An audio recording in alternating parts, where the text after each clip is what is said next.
আসসালামু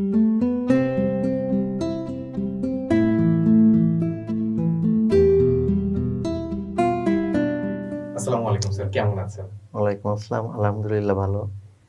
আচ্ছা, স্যার আপনি তো আজকে বাবুকে নিয়ে এসেছেন আমাদের এডুটিয়নে। জি, তো ও হচ্ছে আমাদের ১৪ ফাল্গুন উপলক্ষে হচ্ছে যে ফাল্গুন উইক ছিল সেখানে উইনার হয়েছে। জি। তো স্যার এডুটিয়ন সম্পর্কে আপনি কিভাবে জানতে পারলেন? আমি আপনাদের খুলনা এডিটিউনের শফিকুল ইসলাম সাহেবের সঙ্গে পরিচয়ের সূত্রে এডিটিউন সম্পর্কে জানতে পেরেছি। আচ্ছা, আচ্ছা স্যার। স্যার ও তো আমাদের সাথে এই যে একটা প্রোগ্রামের মাধ্যমে যুক্ত হলো।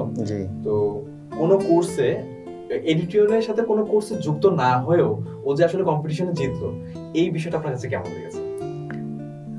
আবৃত্তি প্রতিযোগিতায় শফিকুল ইসলাম সাহেবের ব্যক্তিগত উদ্যোগে আমি আমার মেয়েকে পার্টিসিপেট করছি এবং ও যে প্রথমেই আপনাদের এখান থেকে একটা সাফল্য এনে দিল, এজন্য আসলেই ভালো লেগেছে।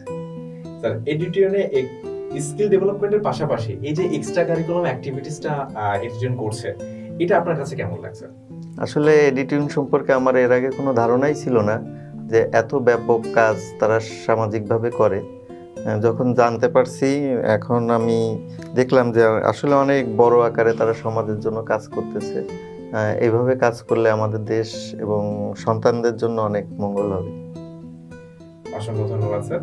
স্যার লাস্ট কোশ্চেন সেটা হচ্ছে স্যার আপনি এডিটিয়নে স্কিল ডেভেলপমেন্টের পাশাপাশি এক্সট্রা কারিকুলাম অ্যাক্টিভিটিস যে অ্যাক্টিভিটিস গুলো দেখেছেন, জি।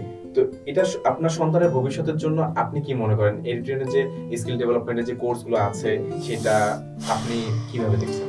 এগুলো আমাদের দেশের সন্তানদের জন্য তো অবশ্যই অনেক কাজে আসবে এবং বিশেষ করে ইংলিশ স্পোকেনের যে প্রোগ্রামটা আছে, অঙ্কের যে প্রোগ্রামগুলো আছে, এগুলো আসলে বাস্তবসম্মত এবং খুবই যুগোপযোগী।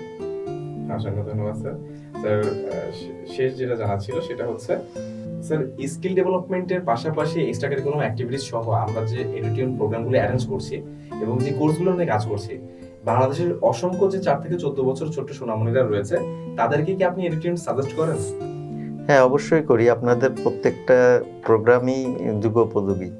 অসংখ্য ধন্যবাদ স্যার। আয়েশা, তুমি কেমন আছো? আমি অনেক ভালো আছি। আচ্ছা, তুমি কোন স্কুলে পড়ো? আমার স্কুলের নাম খুলনা কলেজিয়েট নার্সারি স্কুল। আচ্ছা, তো আমাদের এই যে 14ই ফেব্রুয়ারি ফাল্গুন উৎসব উপলক্ষে যে প্রতিযোগিতা হয়েছিল সেখানে তুমি উইনার হিসেবে উইন করেছো। এই বিষয়টা তোমার কাছে কেমন লাগলো এবং তুমি আসলে কতটুকু খুশি? এই বিষয়টা আমার কাছে অনেক ভালো লাগছে আর আমি অনেক খুশি। আচ্ছা আয়েশা, তোমার কি করতে ভালো লাগে?